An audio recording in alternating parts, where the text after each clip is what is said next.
vienas iš mano žirgų pradėjo kosėti. Nesmarkiai, truputį taip pakrenkšdavo. Na, galvoju, kažką reikia daryti, nes kad neišsisirgtų. Ir sakau, pabandysiu šitų žolelių išgelap nuo kosėjimo. Niekada jų nebuvau bandžiusi, tai buvo puikia proga pabandyti. Ir žinokit, jau kitą dieną nebegirdėjau, kad žirgas krenkštų. Tai pasirodo, kad tikrai jos veikia. Natūralios žolelės, surinktos tokios žolelės, kurios nekenksmingos arkliui, o naudingos. Ir toj parodysiu, ką aš darau. Paimu maždaug tokį paduką.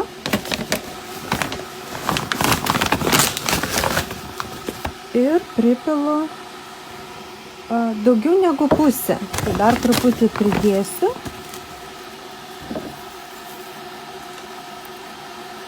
Maždaug tiek.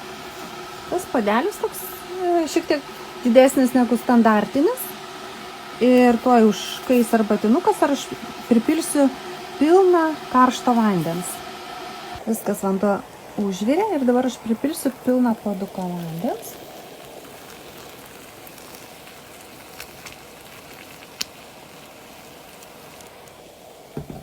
Viskas. Dabar tegul žolelės brinksta. Aš uždengsiu. Ir paliksiu maždaug 15-20 minučių. Na va, žolelės jau išbrinko. Aš čia turiu begrūdį pašarą.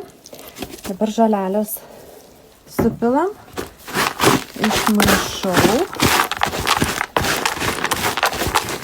Sumaišau, kad to žolelės pasiskirstytų su pašaru susimaišytų, nes kitaip arklys gali ir neėsti, gali jom nepatikti kažkas. Tai va dabar dar užpilsiu, dar truputį šilto vandens užpilu, kad tas begrūdis pašaras šiek tiek išbrinktų, dar labiau susimaišytų su žolelėmis. Dar truputį vandens. Va, tas pašariukas išbrinks, tokia biški košytė gausis. Ir aš tada dar įpilsiu müslių, kurių labai mėgsta žirgelis. Viską sumaišau. Labai skaniai jis suėsvėsi. Ir skanu, ir gydo. Aišku, nepamirštam ir reformino. Mineralai, vitaminai, visko gaus su šitom granulytėm. Gaus visų medžiagų, ko reikia arkliukui per dieną. Viskas.